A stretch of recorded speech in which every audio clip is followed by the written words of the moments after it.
So I think this is going to be a very strong event in terms of the Japanese representation that we have. We have 25 producers coming from Japan, so wine and sake, which I think is amazing because people don't really understand what natural sake is and the challenges of producing, organic sake. So I'm very excited to again be pushing this segment.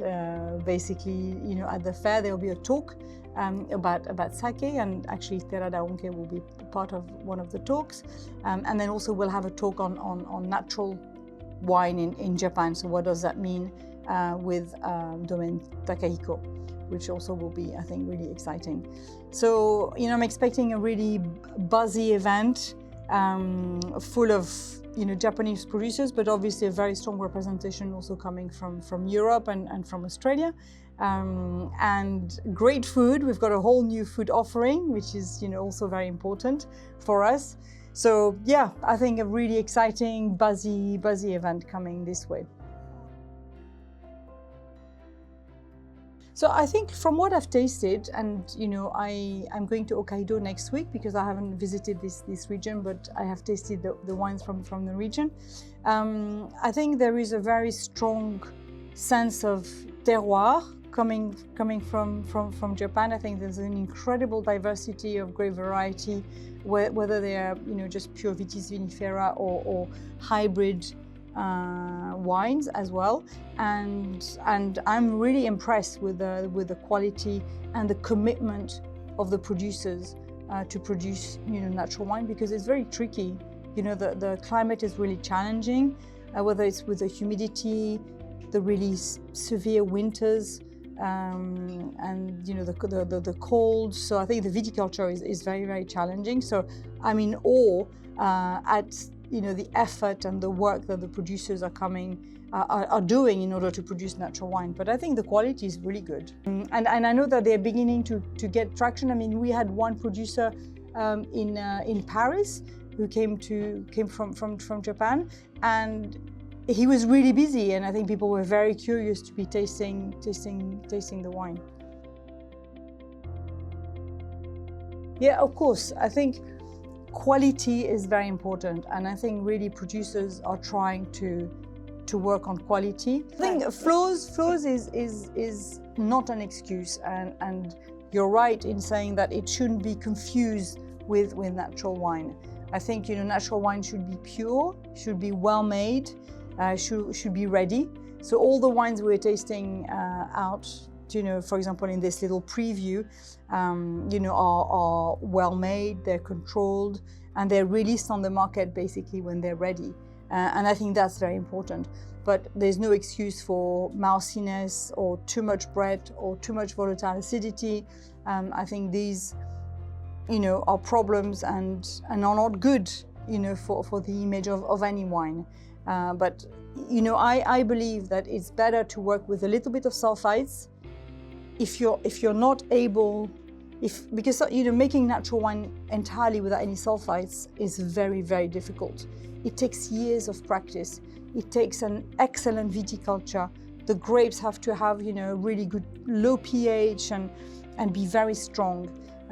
So it takes time to achieve this, and maybe sometimes it's better to use a little bit of sulfites and release wines that are ready and stable, rather than be like no sulfites, and then sometimes have wines which have maybe defects.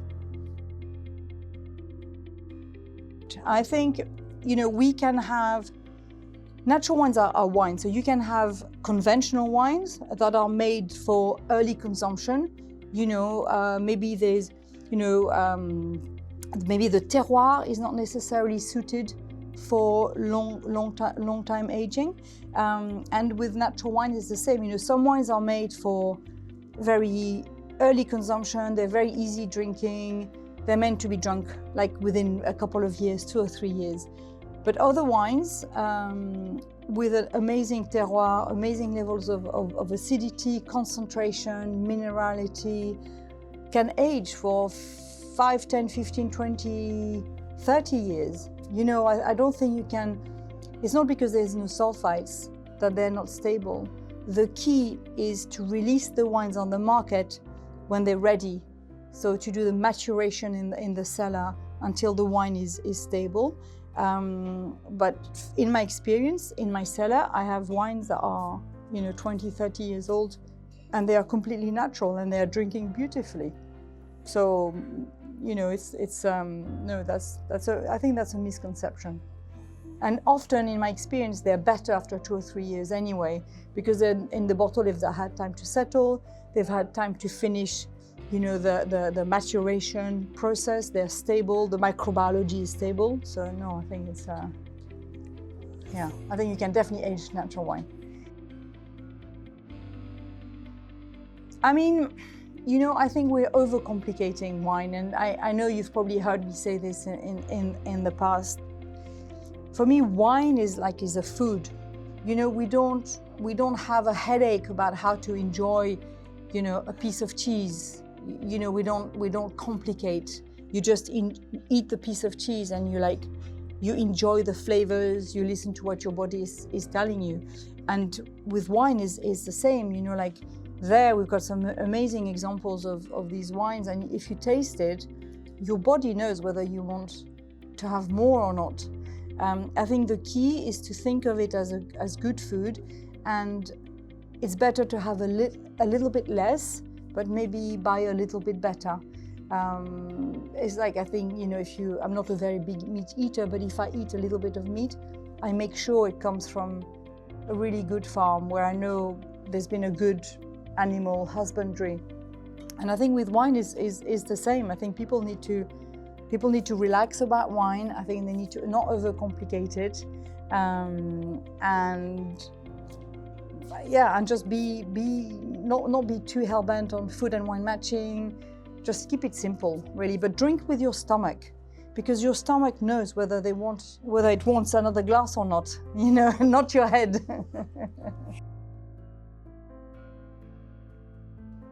Natural wine needs you.